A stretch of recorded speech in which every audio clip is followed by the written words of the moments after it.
Kannur central ജയിലിൽ mobile ഫോണുകൾ പിടികൂടിയ സംഭവത്തിൽ ശാസ്ത്രീയമായ അന്വേഷണം നടക്കുന്നുവെന്ന് city police commissioner P Nitin Raj പറയുന്നു. കണ്ണൂരിലെ സിറ്റി പോലീസ് കമ്മീഷണർ അദ്ദേഹം ഫോണുകൾ എങ്ങനെ ജയിലിൽ എത്തുന്നുവെന്നതിൽ ചില വിവരങ്ങൾ ലഭിച്ചിട്ടുണ്ടെന്നും കമ്മീഷണർ 24-നോട്.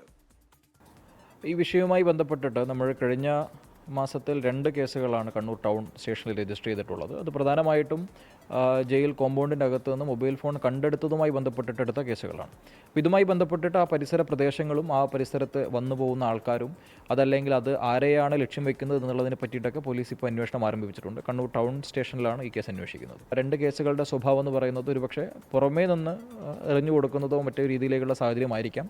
ആ മൊബൈൽ ഫോണും അതുമായി ബന്ധപ്പെട്ടുള്ള ഗാഡ്ജറ്റ്സിൻ്റെ കൂടുതലായിട്ടുള്ള ഫോറൻസിക് എക്സാമിനേഷൻ ചെയ്താൽ മാത്രമേ നമുക്ക് അതിൻ്റെ കൂടുതൽ ഇൻഡെപ്ത് ഡീറ്റെയിൽസിലേക്ക് പോകാൻ പറ്റുള്ളൂ. അതിൻ്റെ അന്വേഷണം നടക്കുന്നുണ്ട്. കണ്ണൂരിൽ നിന്ന് അരുൺ പൂപ്പറമ്പ് വിശദാംശങ്ങൾ അയച്ചിരുന്നു. Arun, good morning. പറയാ അരുൺ, വിവരങ്ങൾ.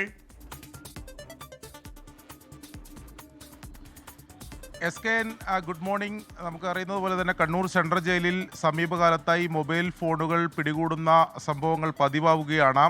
കഴിഞ്ഞ ഏപ്രിൽ മാസത്തിൽ മാത്രം 2 കേസുകളിലായി 5 മൊബൈൽ ഫോണുകൾ പിടികൂടിയിട്ടുണ്ട്. അതിൽ 2 സ്മാർട്ട് ഫോണുകൾ ഉൾപ്പെടെയാണ് പിടികൂടിയത്. മറ്റ് ഇലക്ട്രോണിക് ഉപകരണങ്ങൾ ഉൾപ്പെടെ ഈ സ്മാർട്ട് വാച്ച് ഉൾപ്പെടെയുള്ള കാര്യങ്ങളൊക്കെ ആ ജയിലിൽ നിന്ന് പിടികൂടുകയും ചെയ്തിരുന്നു. സമീപകാലത്തായി 9 കേസുകളിലായി 15-ലധികം മൊബൈൽ ഫോണുകൾ പിടികൂടിയിട്ടുണ്ടെന്നതാണ് ജയിൽ സൂപ്രണ്ട് ജയിൽ DIGക്ക് നൽകിയിട്ടുള്ള റിപ്പോർട്ടിൽ പറയുന്നത്.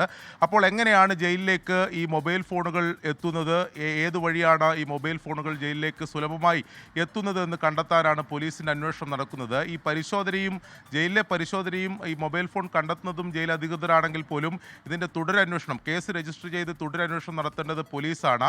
അതുമായി ബന്ധപ്പെട്ട് ശാസ്ത്രീയമായ ഈ ഫോണുകളുടെ ഫോറൻസിക് പരിശോധന ഉൾപ്പെടെയുള്ള ശാസ്ത്രീയമായ അന്വേഷണം നടത്തുന്നുണ്ട് എന്നതാണ് city police commissioner Nithin Raj നമ്മോട് പ്രതികരിച്ചത്. അതുമാത്രമല്ല, ചില വിവരങ്ങൾ ഇതുമായി ബന്ധപ്പെട്ട് എങ്ങനെ ജയിലിലേക്ക് എത്തുന്നു എന്ന് സംബന്ധിച്ചുള്ള ചില വിവരങ്ങൾ പോലീസിന് ലഭിച്ചിട്ടുണ്ട്.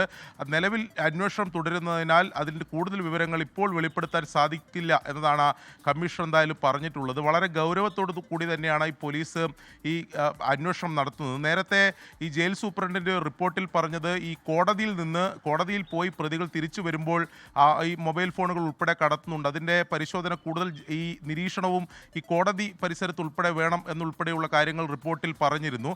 പക്ഷേ സിറ്റി പോലീസ് കമ്മീഷണർ പറയുന്നത് കഴിഞ്ഞ സമീപകാലത്തായി പിടികൂടിയ കേസുകളിൽ കൂടുതലും ഈ ജയിൽ കോമ്പൗണ്ടിലേക്ക് എറിഞ്ഞു കൊടുത്തതാണ്. അതായത് പുറത്ത് നിന്ന് ഈ മൊബൈൽ ഫോണുകൾ സുരക്ഷിതമായി എറിഞ്ഞു കൊടുക്കുന്ന തരത്തിലുള്ള സ്വഭാവമുള്ള കേസുകളാണ് കൂടുതൽ പിടികൂടിയത് എന്നതാണ് കമ്മീഷണർ പറയുന്നത്. എന്തായാലും പോലീസിൻ്റെ ശാസ്ത്രീയമായ വിശദമായ അന്വേഷണം ഇതിൽ നടക്കുന്നുണ്ട്. എങ്ങനെയാണ് ജയിലിലേക്ക് ഈ മൊബൈൽ ഫോണുകൾ ഉൾപ്പെടെയുള്ള സൗകര്യങ്ങൾ എത്തുന്നത് എന്ന് കണ്ടെത്തുന്നതിന് വേണ്ടിയിട്ടുള്ള അന്വേഷണമാണ് നടത്തുന്നതെന്നാണ് കമ്മീഷണർ പറഞ്ഞിട്ടുള്ളത്. Thank you Arun Pooparambu.